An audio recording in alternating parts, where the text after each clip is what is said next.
কত তাড়াতাড়ি আমরা নির্বাচনের দিকে যাচ্ছি সেই আলোচনাও আসছে।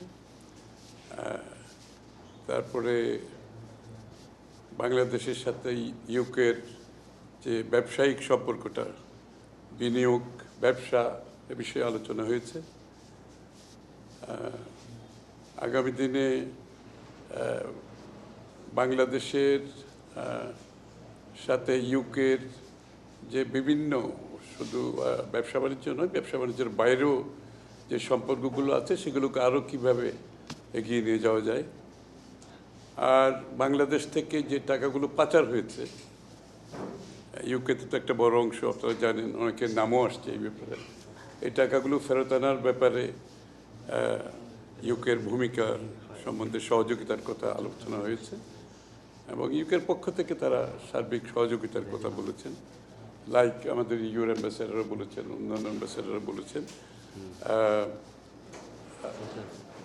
এবং বাংলাদেশে একটি সুষ্ঠু নির্বাচনের মাধ্যমে ক্ষমতা একটি নির্বাচিত সরকারের কাছে যাওয়া এবং একটা জবাবদিহি সরকার বাংলাদেশে আসার ব্যাপারে তারা জানতে চেয়েছে এটা কত তাড়াতাড়ি করা সম্ভব এ বিষয়ে তারা জানতে চেয়েছিল। এবং আমাদের পক্ষ থেকে যেটা স্বাভাবিকভাবে যে পুরো আন্দোলনে যে হতাহত হয়েছে, শুধুমাত্র এই বিগত দিনে যে ছাত্র আন্দোলনে হতাহতের যে সংখ্যা এবং তার ব্যাপারে সেটার উপর আলোচনা হয়েছে এবং গত 15-16 বছরে যে আমাদের গুম, খুন, হত্যা, মিথ্যা মামলার বিষয়গুলো আলোচনায় এসছে এবং এগুলোর পরিপ্রেক্ষিতে যে বিচারের বিষয়টা সেটাও আলোচনায় আসছে। যে জাতিসংঘের পক্ষ থেকে যে ডেলিগেশন আসছে, এই বিষয়টা কিভাবে আমরা অ্যাড্রেস করছি এবং দেশের মধ্যেও বিচারের বিষয়টা সম্বন্ধে তারা জানতে চেয়েছে। আর এটা জাতীয়ভাবে বিচার তো আছেই, সেটা তো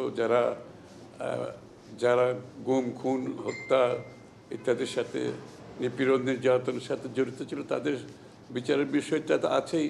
তারপরে বাংলাদেশে একটা জাতীয় ঐক্যের ব্যাপারে, যে ট্রুথ অ্যান্ড রিকনসিলিয়েশনের ব্যাপারে, যে তারপরেও যারা এর মধ্যে জড়িত ছিল তাদেরকেও কিভাবে আমাদের জাতীয় ঐক্যের মধ্যে আনা যায় আগামী দিনের দেশ গড়ার জন্য, সে আলোচনাগুলো আসছে।